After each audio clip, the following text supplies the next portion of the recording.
C'est un vrai plaisir de pouvoir enfin vous revoir, de pouvoir vous souhaiter directement tous mes vœux pour cette nouvelle année 2023, une pleine réussite dans votre vie professionnelle et surtout une pleine réussite et une santé dans votre vie personnelle, et puis de partager avec votre famille, vos amis, plein de joie et de satisfaction pour cette année qui sera une année contrastée à mon avis. Ouais. Voilà, pour oui, ne pas ça. dire compliqué pour certains et plus simple pour d'autres, mais en tout cas contrastée. En tout cas, une année d'incertitude Oui. qui s'ouvre à nous. Qu'est-ce que vous pouvez dire de la dimension économique de la ville de Cesson en ce début 2023 ? Alors, Cesson, c'est une particularité, d'ailleurs pour à peu près tout, hein, on est un peu particulier dans la métropole, et c'est bien comme ça. Cesson, c'est à peu près 18 000 habitants, mais c'est surtout, au dernier chiffrage, à peu près 2500 entreprises et 25 000 emplois. Donc c'est quand même une vraie particularité. Il y a très peu de villes en France où il y a beaucoup plus d'emplois, de salariés que d'habitants, et c'est une vraie fierté aussi pour la municipalité que de travailler avec l'ensemble du secteur économique qui va de la profession libérale à la toute petite entreprise, au commerce, à l'entreprise plus grande, et puis aux entreprises de l'innovation qui sont à Atalante. Et puis à Cesson, j'allais dire que la topographie est aussi bien définie, avec des zones d'activité bien délimitées et qui ont chacune leur vie propre, et je pense aussi des ambitions propres. Oui, alors je vais peu détailler, moi, puisque M. Pelletier, qui va monter après, détaillera un petit peu plus les ambitions de chaque secteur, mais je peux en définir grosso modo 4. Évidemment, la plus historique, la ZI Sud-Est, qui est la plus grande de Bretagne, et qui, aujourd'hui, comme la Rigourdière, a plutôt une vocation d'artisanat, d'industrie, et qui se doit, je pense, et on est assez en accord avec les chefs d'entreprise et la métropole, se doit de se renouveler, parce que le bâti, par exemple, est un bâti qui date un peu, et puis il faut qu'on accompagne justement cette évolution. Et puis il y a le centre-ville et tous les commerçants qui sont dans le centre, qui font vivre notre cœur de ville, et c'est vivant. Il n'y a pas de problème de ce côté-là. Et après, vous avez évidemment Atalante et les Champs Blancs, qui, là, on a plus un double écosystème de l'entreprise d'innovation et puis de la partie santé avec l'hôpital Sévigné. 2022, ça a été l'arrivée du métro à Cesson. Pas encore de son parc relais, mais c'est une question de semaine. Oui, c'est une question de semaine, oui. Vous dire le nombre de semaines... Ça change tout quand même. Hein. Ça sera en 2023. Bon. C'est déjà une info. Je ne sais pas si c'est un scoop, mais c'est une info. Normalement, allez, fin mars, début avril, on devrait pouvoir inaugurer le parc relais. Le métro, ça a changé énormément de choses. Ça a changé la vie de toute la partie nord de Cesson, mais pas forcément de la partie sud, parce qu'on est un peu éloigné de ce secteur. Mais c'est vrai qu'en termes d'économie, c'est un vrai vecteur, un vrai accélérateur d'économique. Et ce qui nous fait aussi dire que la partie plutôt sud de la ville, il ne faut pas l'oublier et faire le nécessaire pour que l'attractivité de ces secteurs qui sont éloignés du métro, eh bien on travaille avec les chefs d'entreprise pour justement l'améliorer avec la métropole qui a la compétence de transport. Et dans les jours qui viennent, je l'espère, nous aurons une fameuse réunion. Je ne sais pas si la présidente de la Rigourdière est là, mais en tout cas, on va avoir cette réunion pour travailler à une extension des bus pour simplifier la vie aux salariés de ce secteur. Ouais, ce qui est sûr que sur Via Silva et les Champs Blancs, ça a beaucoup changé. Alors, chaque année à Cesson, il y a des arrivées, il y a des implantations, il y a des regroupements, il y a des extensions. Quels ont été pour vous les moments marquants de 2022 et à quoi il faut s'attendre en 2023 ? D'abord 2022. D'abord 2022. Bon, déjà le métro, on l'a dit, c'est quand même l'élément marquant en termes de transport. Mais il y a le renouvellement de la ZI Sud-Est qui commence à arriver avec des fermes d'entreprise, des fermes d'activité. Ça, c'est un point qui nous intéresse parce que ça permet de densifier les lieux et surtout de rendre plus attractif ces secteurs qui est un peu daté des années 70, mais c'est comme ça.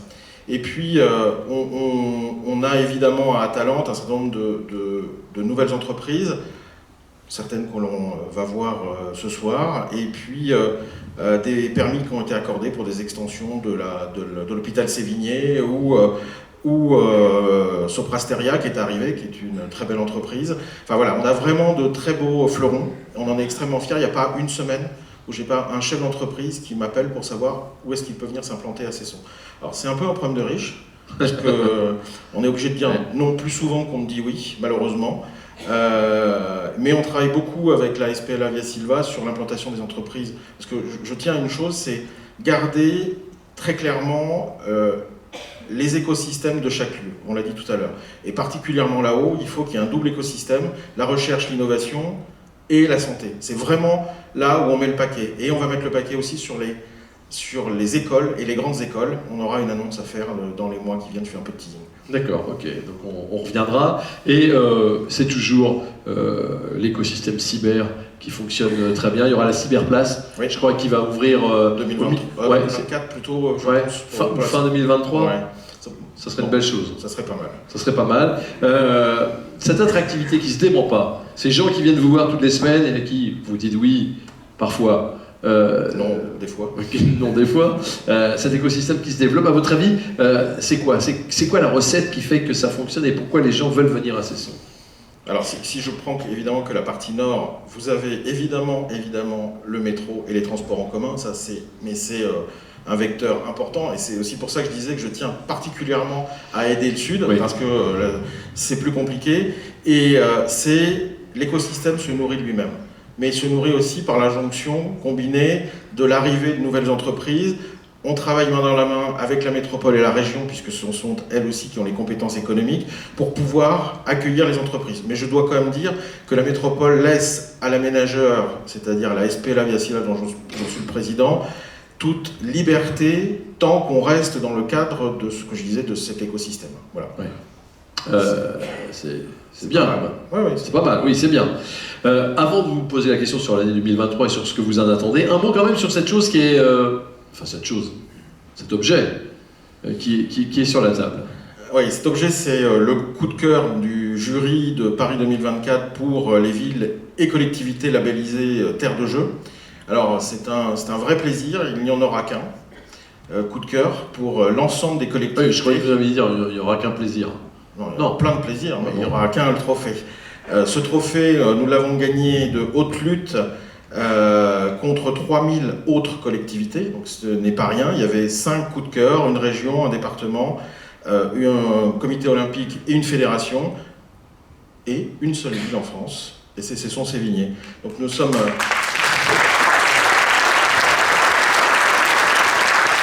Nous sommes à 500 jours, de 499 jours, parce que c'était hier 500, de l'ouverture des JO, il y a 550 jours à peu près de l'ouverture des Jeux paralympiques. Cesson prendra sa part, non pas en organisant des épreuves évidemment, mais en étant centre de préparation aux Jeux olympiques, en étant là pour les équipes qui vont vouloir venir chez nous. Il y en a plusieurs. Il y a des kayakistes chinois, il y a des équipes européennes qui vont venir. Donc on va parler plein de langues à Cesson, on va mettre des drapeaux au fronton de la mairie, ça va être un beau moment. Et on fera participer l'ensemble de l'écosystème, aussi bien les habitants que les entreprises, à cette belle fête. Il nous reste 500 jours, une fois dans une vie. Quelles sont vos ambitions, vos espoirs pour l'année qui débute ? C'est la dernière question. Alors, si je me mets du côté un peu chef d'entreprise d'une mairie, sortir un résultat positif à la fin de l'année, parce que c'est pas gagné, je peux vous dire que c'est pas gagné. On a commencé l'année avec 1,3 million d'euros d'énergie complémentaire et 500 000 euros de budget de fonctionnement pour les agents de la ville, pour la paye des agents de la ville. Donc vous démarrez l'année, 1er janvier 0 heure, moins 1,8 million dans les caisses. Alors que, je rappelle, le budget de la ville en fonctionnement, c'est 20 millions. Donc vous voyez, ce n'est pas rien. Donc on va faire des efforts, on a fait tout un plan d'économie. C'est pas très drôle ce que je suis en train de dire, mais ça parle. Mais ça va venir, ça va venir. Ouais. Mais on fait les efforts nous-mêmes, avant peut-être, je ne l'espère pas en tout cas, de les imposer aux autres, mais c'est pas notre volonté. Ça, c'est le point un peu dur. Le deuxième point, c'est l'animation de la ville, avec évidemment les JO qui vont émailler notre quotidien, et puis l'arrivée de très belles entreprises et de plus petites, parce que le maillage cessonnais, c'est 2500 entreprises, c'est pas que des entreprises de très haute technologie, ce n'est pas que des grandes entreprises, c'est plein de tailles différentes, et c'est ça qui fait notre richesse. Et c'est de continuer à vous accueillir, continuer à vivre avec vous, et continuer à faire que pour vos agents, pour vos salariés, ça soit une ville agréable, une ville où on trouve de quoi se nourrir facilement le midi, de bonne qualité, de pouvoir faire des activités sportives, de pouvoir sortir, de pouvoir se balader, pour avoir la tête au travail. C'est ça l'objectif aussi de notre ville pour les entreprises. Merci beaucoup, Jean-Pierre Savignac. Pour ces quelques mots d'introduction, on retrouvera en conclusion. On va demander à Pascal Pelletier de venir maintenant en charge du commerce, des entreprises et de l'immobilier d'entreprise pour quelques mots. Pascal, un peu sur la situation économique. Alors maintenant, on a un peu vu large avec Jean-Pierre Savignac, un peu plus spécialement sur les différentes zones d'activité. On vous a tendu la perche sur ce sujet. Bonsoir, Monsieur le maire vous a parlé des différentes zones d'activité. Écopôle Sud-Est, je n'y reviendrai pas, hormis un projet abouti d'ailleurs de croissance à la ZAC du Chêne-Moran, qui voit le jour, les infrastructures sont faites, les entreprises arrivent et ça va être aussi un lieu d'accueil de nouvelles entreprises sur le sud de la commune. Et puis bien sûr une zone d'activité que je connais bien, qui est la Rigourdière, qui a une spécificité, c'est la mixité des activités à la Rigourdière. C'est assez spécifique, il y a à la fois du commerce de détail, de la distribution, du service, et maintenant des nouveaux habitants qui arrivent et qui nourrissent aussi tous ces commerces à la Rigourdière. Et je tiens aussi à remercier tous ceux qui contribuent et qui animent les associations d'entreprises. Et j'invite tous les chefs d'entreprise qui sont là à adhérer à ces entreprises parce que pour nous, ce sont des relais extrêmement efficaces vis-à-vis de la collectivité et d'autres collectivités pour faire avancer les dossiers, tout simplement. Et puis les associations, elles sont très vivantes et on sait qu'elles ne lâchent pas grand-chose. Exactement. Bon. Commerce de centre-ville, Jean-Pierre Savignac en a dit un mot. Quel est l'état du commerce aujourd'hui, 2023 ? Alors, le mot a été lancé, l'année 2023 sera contrastée, bien sûr, on connaît la situation depuis 3 ans, le Covid, une crise en Europe que l'on n'imaginait pas, une crise militaire que l'on n'imaginait pas, bien sûr avec les répercussions que ça a, la hausse des coûts de l'énergie, maintenant un début d'inflation, mais jusqu'ici les commerces ont résisté. Les commerces ont résisté, je suis persuadé qu'ils vont trouver des moyens et nous allons les aider aussi à les accompagner en cas de difficulté. Un chiffre, le taux de vacances des commerces de Cesson-Sévigné est très faible, c'est-à-dire qu'il y a très peu de locaux disponibles et comme disait Monsieur le maire, nous sommes régulièrement sollicités par des porteurs de projets qui veulent s'installer, s'implanter à Cesson-Sévigné, d'où le dynamisme de Cesson-Sévigné. Et puis un exemple, les commerçants du centre-ville, vraiment le cœur du centre-ville, le cours de la Vilaine et même la place de l'église, ont vu leur renouvellement à 50% en 2 ans, là, depuis 2 ans. Donc vous voyez, ça prouve aussi le dynamisme et l'attractivité du centre-ville de Cesson-Sévigné. Je le disais tout à l'heure en introduction, le thème choisi cette année, c'est vous qui l'avez choisi, Monsieur Pelletier. C'est l'innovation, c'est évidemment pas neutre. Alors on peut mettre tout et n'importe quoi derrière le mot, mais vous avez une idée bien précise. L'innovation, c'est inventer, du latin innovare, mais c'est aussi changer. Et je pense que les chefs d'entreprise, les dirigeants d'entreprise qui sont là ce soir savent de quoi je parle. C'est que la situation qu'ils vivent depuis quelques années, depuis quelques temps, les incite, les oblige à se remettre en question régulièrement pour innover de manière technologique, mais aussi pour changer de paradigme, pour aller trouver des nouveaux marchés, pour changer leur organisation interne. D'où ce choix de l'innovation avec 4 belles entreprises. Ouais, et 2 degrés. Et 2 degrés d'innovation. Il y a l'innovation technologique telle qu'on peut l'imaginer. On va voir 2 entreprises qui sont tout à